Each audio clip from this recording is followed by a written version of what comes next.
going on, y'all? It's your girl Juana and I'm back with another video. As you could tell from the title, today's video is going to be strictly on the difference between starter locks, instant locks, and lock extensions. The first thing I'm going to talk about is starter locks. And a lot of people always ask me, hey, can I start my locks with hair added onto it? And the answer is no, you cannot. If you add hair to any form of locks that you're starting, then you'll be getting either instant locks or just lock extensions. With starter locks, you do not use a crochet needle or anything like that. So if you would add extensions or any type of kink into your hair, then you'll be getting instant locks or lock extensions. So with starter locks, you just use your comb and your fingers. You don't use any type of crochet hook, crochet needle, anything like that. So there's two types of starter lock methods. You have comb coils and then you have 2-strand twists. My personal favorite is 2-strand twists, only because they just look so juicy and beautiful once they're done, and they're just so beautiful. So with 2-strand twists, to me, they're easier to maintain, a lot easier to maintain. They're easier to just moisturize, style, all that. It's a lot more fuller, so it kind of gives you a lock look before you actually have locks, just depending on your hair texture, your hair density, volume, all that. 2-strand twists to me are easier to lock only because of how they're started. So with me, I start my 2-strand twists comb coiling the root. Once you comb coil the root,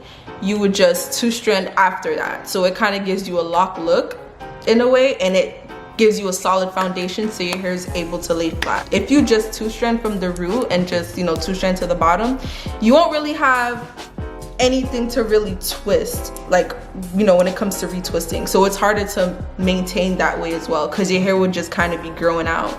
So it'll take time for your hair to be able to retwist correctly, or like it should. I comb coil the root, 2-strand the ends. The transition from the ending of the comb coil to the beginning of the 2-strand is where your hair would start to bud. It's easier to bud that way. From what I've seen, it's just a lot more smoother, and it's easier to just track your journey and how your locks are doing. That's basically why 2-strands are my personal favorite. And 2-strands is not always recommended for everyone's hair. So everyone's hair, everyone's texture, everyone's journey is different. So if you want 2-strands, and I kind of feel like, you do better off with comb coils, I'm gonna just give you my honest opinion. And if you think, okay, I take your opinion, but I still want to do 2-strands, I'll do your 2-strands. But just know that your hair may not lock up how you want it to, or lock up as quickly as you want it to.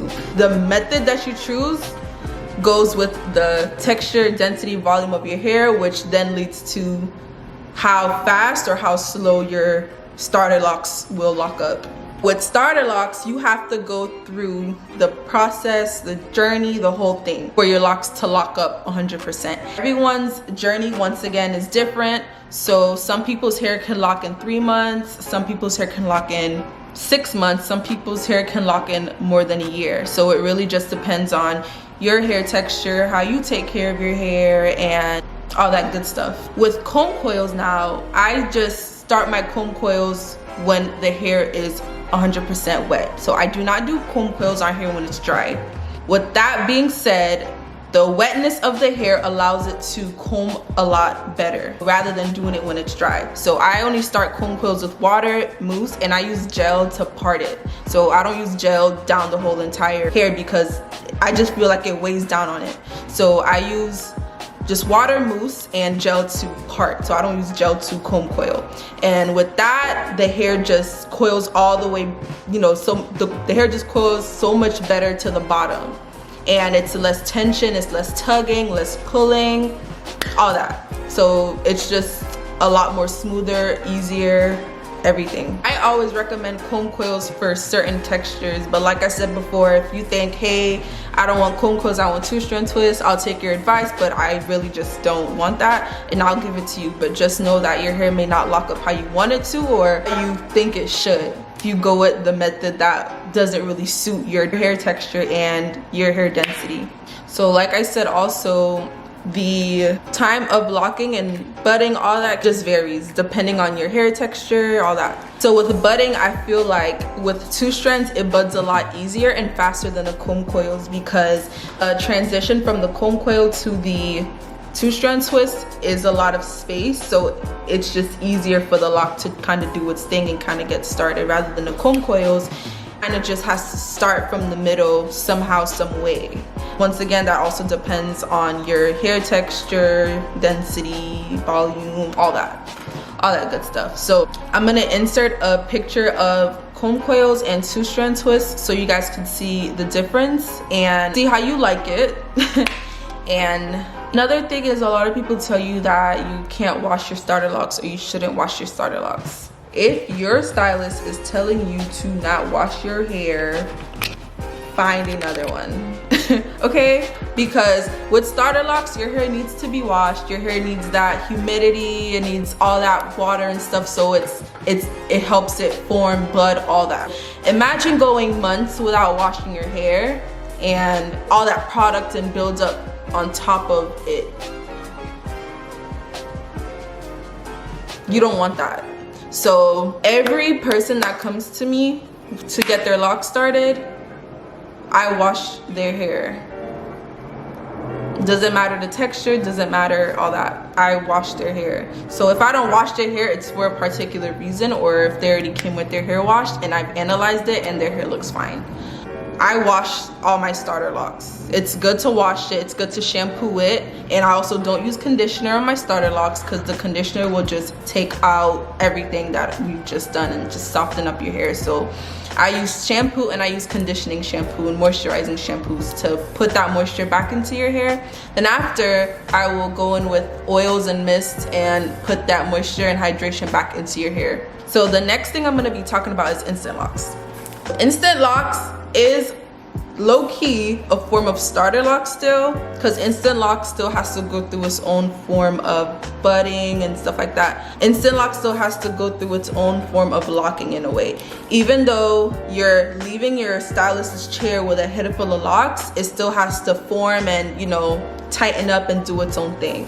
So you use a crochet needle, either a single prong, double prong, or triple, to start your locks. So you would basically take the needle and just kind of crochet the hair together to form the dread, all the way down to the bottom and back up to kind of fill in any loose spots or gaps or anything like that.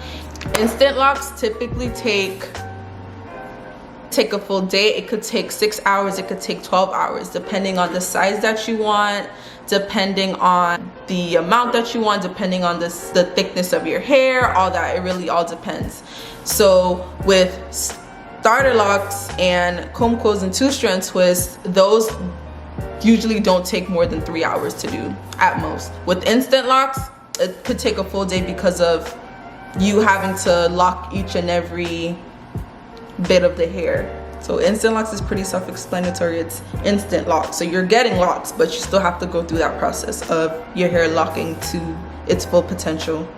Instant locks are not reversible, so I always recommend starting your locks with starter locks, only because if you feel like you don't want locks anymore, you can always just comb them out. With instant locks, you can comb them out, but you'll lose a lot of hair in that process. So with the starter locks, it's easier and it's less hair that will be lost. With instant locks, you're losing a lot more hair if you want to comb them out, because you're kind of teasing the hair and just scrunching it into the lock, so it can be a lock. With instant locks, I recommend it for thick hair only. I don't recommend it for thinner hair, finer hair, only because you have to use more hair in the lock, so your parts may typically be bigger than they should or than what you want it to, because you're kind of just taking as much hair as you can to make it look or make it feel full or strong enough.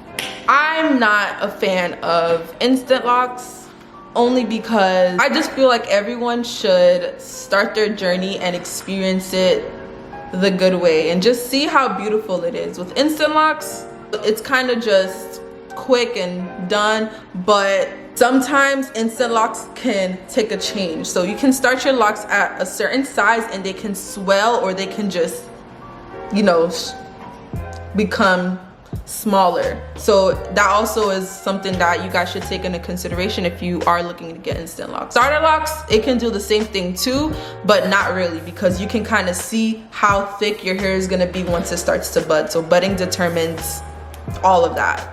Budding determines how thick your locks are going to be, so you kind of have something to go based off of. The last thing is lock extensions. With lock extensions, it's where you're taking Afro kinky hair and you're creating a lock with crochet needles. I'm also not really a fan of lock extensions, so I'll make a separate video on that and why I don't do them anymore. Just a personal preference thing, and sometimes, you know, stylists aren't really honest with you, and you know, lock extensions are very pricey, so yeah. So lock extensions, texture also plays a very big part in your hair and how they're able to form, how they're maintained, and how well they grow. If you have a looser hair, finer hair, you know, that type of hair, I would not recommend lock extensions, only because with lock extensions and how stylists are doing them now, it's just weighing down on your hair too much. So they're not gonna tell you, hey, don't get them because it's gonna weigh down on your hair. Or sometimes they may tell people that and people don't believe it. So then when their hair starts to lock up incorrectly, they get upset, but it's like the stylist told you before, this is what's gonna happen. So they think you should start your locks this way, but you insisted that you don't want to start your locks that way. You wanna get lock extensions, so now you have to suffer the consequences. And you may not like how your hair turns out because lock extensions are heavy and they do weigh down on your hair. Like I said, the way that the stylists are doing them now. So I would do my lock extensions the longer way, which is more beneficial for me and my client and the, you know, just overall outcome. So a lot of stylists are just taking the pre-made hair and just inserting it into the part. So they'd probably go through and pre-section all the hair and just comb coil it and then have the ends kind of puffed, and then they'll just attach. And I've tried it that way before, but I just personally don't like it. It doesn't work for me.